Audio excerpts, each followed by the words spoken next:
قدرمنو لیدونکو السلام علیکم. بیا هم ښه راغلاست. خدیجه اشرفي د خبریال ډاټ کام خبریاله په غزني ولایت کې.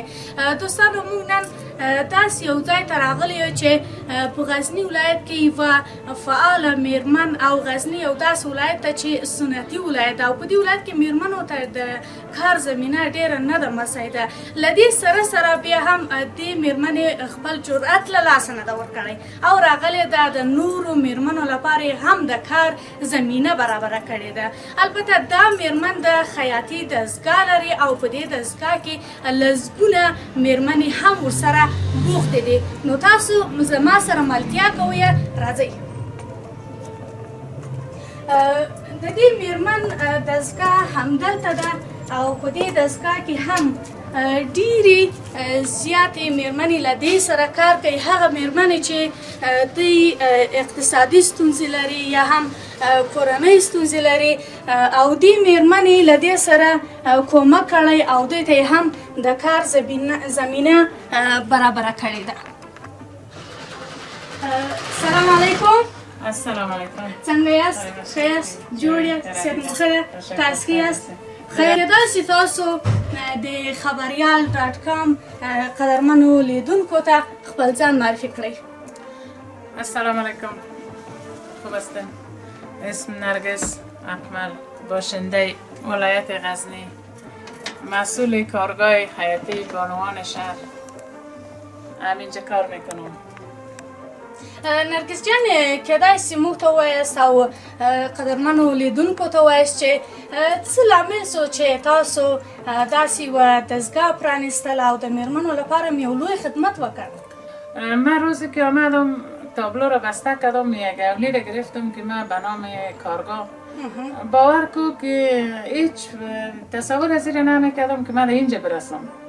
همین روزی اول 3 شاگرد آمد، من زیاد تشویق شدم. روز دوم 6 شاگرد شد، زیادتر تشویق شدم.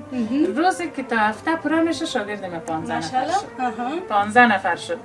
خب خیر همی زمستان بود که ما در 15 نفر سپری کردیم که بهار شد. خدایی یک چیزی در کلیم افتاد، یک پای دستگاه گرفتم. همین یک پای دستگاه رو گرفتم، آهسته آهسته همین دستگاه ما که ما پورا شد شاگرد ما در 50 نفر رسید. بله. تو کسایی شد که از طرف دولت، از مقاما، از اینجا برای من زنگ آمد و که این رکتید بگی، این رکتید بگی. من زیاد خودم سر هم تشویق سیه؟ بله. من زیاد سر خودم افتخار میکردم، سر کار خودم، که شکر که من همینجا رسیدم که کسی با من همکار شد یا کسی با من همین صدا را سر من کرد که من با جامعه خدمت کنم.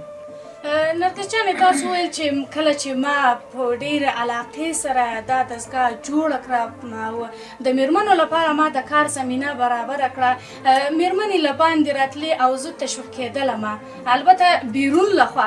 دا راته ووایه چې په کور کې بیا چا تشویق کولی؟ آیا په کور کې هم داسې یو څوک وله لکه دا میرمن چې تا ته راغلاست او تاسو ته یې یعنې نور هم روحیه درکولی چې تاسو نور هم پیاوړی سیاست او له دې خوندو سره کار وکړئ؟ کور کې هم داسې یو څوک تاسو درلودل که نه؟ بله، این سوال خوب است. من در خانه کسی داشتم که روزی که من هیچ کار نمیکردم شوهرم میگفت که تو کسی نیستی که در خانه بشینی.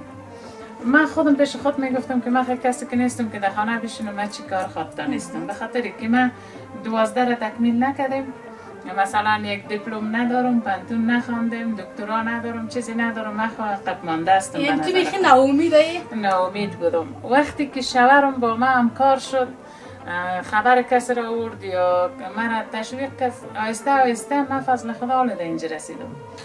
بله قدرمنو لیدونکو، نرگس جان ما خو مخکې د باندې البته دوستانو ته هم اشاره وکړه چې نرگس جان کله چې دا دستګاه پرانیستله، په دې دستګاه کې ډېری میرمنې شته چې کورنۍ ستونزې لري یا هم کونډې دي یا هم خاوند یا په نشهیي توکو باندې روږدی دی.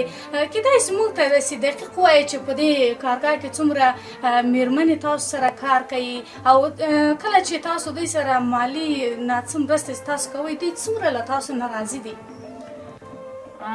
خورجان قم من با حد و اندازه کوشش خودم میکنم که امی مشکلات کسی را خیلی کم مرفوع بسازم. ما تا وس و توان خود کوشش کردیم و کوشش هم میکنم. ای که چقدر وار رضایت دارن باید از اول خزدان خودش بشنیم و با برمه که معلوم یعنی است. تاس خو استاد است، تاسو ته خو باید هر شاگرد برمه که حال معلوم معلوم است هر دروازه را به نام بیوه تکاندن، کسی برایشان دروازه خود باز نکردن. هر تجار دروازه تکانده کسی برایشان باز نکردن. باور که دروازه غریب بیچاره مرا که تکانده دروازه ما برایش باز شده. به می حجره ناچیزی خیلی زیاد خوشایند است برشان. امی حجره ناچیزی خیلی برازیل گپ کلان است. به خاطر این قرنطین، این مشکلات های محیط و وقت و وعده که ما دمی ولایت ما شماست، این فضایی که است برای خانما یک وحشت انگیز است. برای خانما از خانه برآمدن یک خیلی مشکلات است. در وقتی که در صورتی که یک خانم در از قرار داشته باشه، یک خانمی که مشکل داشته باشه پیشش گفت نمیتونه. هر خانمی که به امید دروازه من میتکنه اول قلب خود بر من باز میکنه که این مشکلات را من دارم. من مجبور و مکلف هستم او رو بپذیرم و من مجبور و مکلف هستم که با او استاد شوم، به خاطر که من یک کسی نیستم که من او را ندیده بگیرم. من خودم مشکلات را دیدم، من مشکلات را سپری کردم. نرگس جان کېدای سره ته ووایاست چې تاسو خو له دومره کارو سره چې تاسو میرمنو ته کړی خدمت مو کړی، ته راته ووایاست چې راتلونکي لپاره ستاسو پلان یا هم غوښتنې څه دي چې نورې میرمنې هم تشویق سي راووځي او میرمنو لپاره کار وکړي، بخصوصا غزني ولایت کې چې یو داسې ولایت دی چې ډېرې میرمنې کار نه کوي. ستاسو راتلونکي پلان څه ده؟ ما برای آینده میخوایم که همین دفترهایی که مثلا به نام مؤسسات است با ما همکار شوند، با ما یک کمی همکاری کنن، همین کارگار انکشاف بدن، با ما کمک کنن یا یک جای بر ما بگیرن، از این برانه برای دهی برانه، از این برانه دهی برانه، به خاطر که توان از این نداریم که یک جای لکس بگیریم. باز در پالویش که اگر یک جای دائمی باشه، یک کمی همکاری باشه، خانما دائم همینجا مصروف باشه. اگر مثلا 50 شاگرد دارم، 50 خانم مظلوم و بیچاره است 60 میشه، اگر 60 تا 70 میشه، امیر با ما همکاری کنن، یک جای بگیرن یا یک کمی با ما کمک کنن، ماشین اضافه کنن، جای بر ما، یگان وسایل ضرورت ما را، همین چیزایی رو با ما همکاری کنن که خانما همینجا کار کنن. شما همچنان تشکر. قدرمنو لیدونکو په دې کارګاه کې لکه څرنګه چې موږ اشاره وکړه نورې میرمنې هم شته او په خپلو کارونو باندې بوختې دي، نو ښه به وي چې تاسو ما سره ملتیا وکړئ او زه ځم له دوی سره خبرې کوم. تاسو ما یوازې مه پرېږدئ او له ما سره هم ملتیا وکړئ. زه به دلته راستم او دې سره به له نږدې خبرې وکړم چې دا په دې خیاطۍ کې څه کارونه کړي دي او څه یې ترسره کوي او څه غواړي، نو همدلته تاسو له ما سره ملتیا وکړئ. سلام علیکم. چطور هستین؟ خوب هستین؟ صحت شما خوب است؟ بخیر هستین؟ میشه که خود برای دوستایی که شما را میبینه معرفی بکنین؟ نام من نازنین است که شاگرد هستم در اینجا کار نم اینجا کارگاه خیاطی است. بله. نازنین جان میشه قصه ما البته یک قصه بکنی برای ما که خودت از زندگی خود یک قصه خیلی کوتاه برای ما بکنی که چطور آمدی به این دستگاه، دلیلش چی بود؟ خیلی کوتاه برای ما. دلیلش همه فقر بیچارگی، جنجالای روزگار و مشکلات های زندگی بود که همه کوشش ما همیست که اگه خانم هم هستم سر پای خود استاده شیم. دقیقاً. بله. میشه بگوین که شما روزانه در این دستگاه چند جور لباس میدوزین؟ روزانه 20 جوره 25 جوره میدوزین؟ زنانه. و معلوم است که شما کدام نمونه لباس زیادتر میدوزین و فرمایش کدام نمونه لباس زیاد است؟ فرمایش همین لباس های گردامن است زیاد است. به خاطر گردامن گفتم که در پیشتان گردامن زیاد بود و من از همون خاطر فهمیدم که زیادتر فرمایش گردامن هم لباس ها را اول چوری منم دیگه میگه دامن مورد سینیلر میدوزیم. شما گفتیم که ما روزانه اینجا 20 جوره لباس میدوزم. میشه بگوین که وقتی شما اینقدر زحمت میکشین روزانه 20 جوره لباس میدوزین و چقدر از نگاه اقتصادی با فامیلتان کمک میشین یا خیر؟ نه زیاد کمک میشیم با فامیل خود. از اقتصاد ما زیادتر کمک میشیم در سر وضع اولاد زندگی خود بهتر میشه. در دی خورکوی قسم واوریدله چې دی ویل چې زه مخکې ډېرو ستونزو سره مخ ولم او همدې خیاطۍ ته رالم، همدا خیاطۍ مې زده کړله. اوس زه په خپلو پښو درېدلی یم او خپلو اولادونو ته خپله نفقه برابروم او زه نور ضرورت نه لرم چې مثلا زما اولادونه یا هم زما کورنۍ په سختۍ کې ژوند وکړي، په خپلو پښو ودرېده. اوس موږ هم له نورو مېرمنو دا ما هم وایست له نورو مېرمنو ما هم غوښتنه دا ده چې خودکفا سي، راسي، زحمت وباسي او دوی خپله اوږه په اوږه له خپل کورنۍ سره کار وکړي. نو ځو له بلې خورکۍ سره هم خبرې کوو چې هغه هم همدلته راغلې ده او په کار باندې بوخته ده. نو ښه ده چې دې خورکۍ سره مو خبرې وکړې، ستاسې هم قصه واورېدله چې اوس خودکفا ده. زه به په یو سختي کې ځان ته لاره پیدا کړم. قدرمنو لیدونکو، تاسو موږ مه پرېږدئ او له موږ سره یو ځای ملتیا وکړئ. سلام علیکم، څنګه یاست؟ ښه یاست؟ جوړ یاست؟ خوب هستین؟ فکر کنم شما دری صحبت میکنین و ما هم پشتو صحبت کردم. خب خیر است. خوب هستین؟ خود معرفی بگو که خودت کی هستی و چی مدت میشه که اینجا آمدین و کار میکنین؟ من مدت 6 ماه میشه اینجا کار. 6 ماه. کدام بخش در اینجا زیاد یاد گرفتی؟ خیاطی خب بخشای زیاد داره.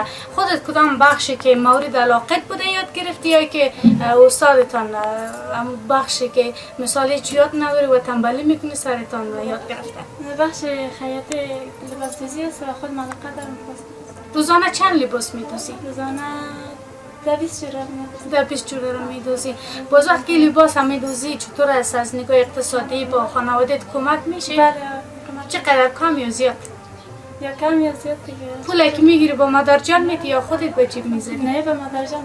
خب حالا میشه خودت روزانه 20 جوره لباس میدوزی و اوتویت صاف نشده؟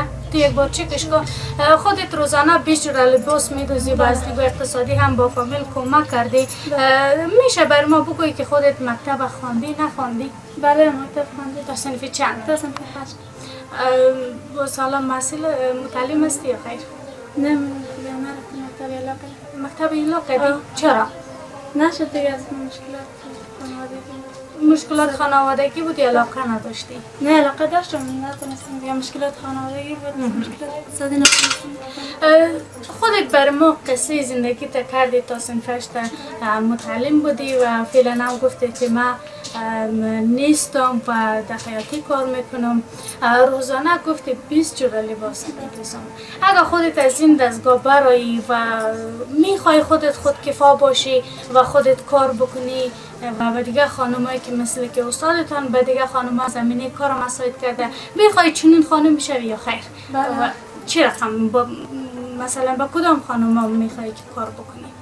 میخوایم با همه خانمایی که وزارت هستن، بیمه هستن، سفارت ندارن کمکشون یاد بده. وقت که اینجا می آمدی فامیلتان مخالفت داشتن نداشتن، اینا را راضی کرده؟ چه قسم قناعتشان حاصل کرده که اونا قناعت کردن و خودت هم موندن؟ به خاطر که خودشان اجازه آمدن و دیدن که استاد من خانم است و اینجا همه خانم هستن، خودشان اجازه دادن که و فعلا مصروف بله.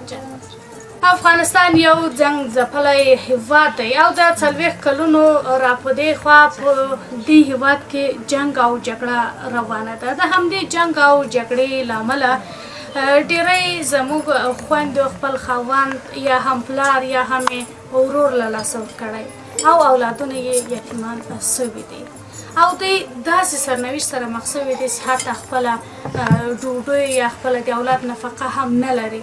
تاسو ولیدل چې کله چې دې کارګاه ته زه راغلم، هرې خور مو ځان ته قصې درلودلې، هرې خور مو ځان ته ستونزې درلودلې چې همدې جرأت سره، همدې توانایي سره چې دوی راغلې په خپلو پښو ودرېدلې او د اوس لپاره یې خپل اولاد ته، خپلې کورنۍ ته حلاله نفقه پیدا کړې د خپلو لاسونو له برکته. تاسو وینئ یاست چې د هیڅ چاته لاس نه ده اوږد کړی. څه یې اوږد کړی؟ خپل همت یې اوږد کړی، خپل جرأت یې اوږد کړی. موږ داسې مېرمنې هم لرو چې راغلي دي او کار کوي. د خبریال ډاټ کام قدرمنو لیدونکو تر بیا الله مو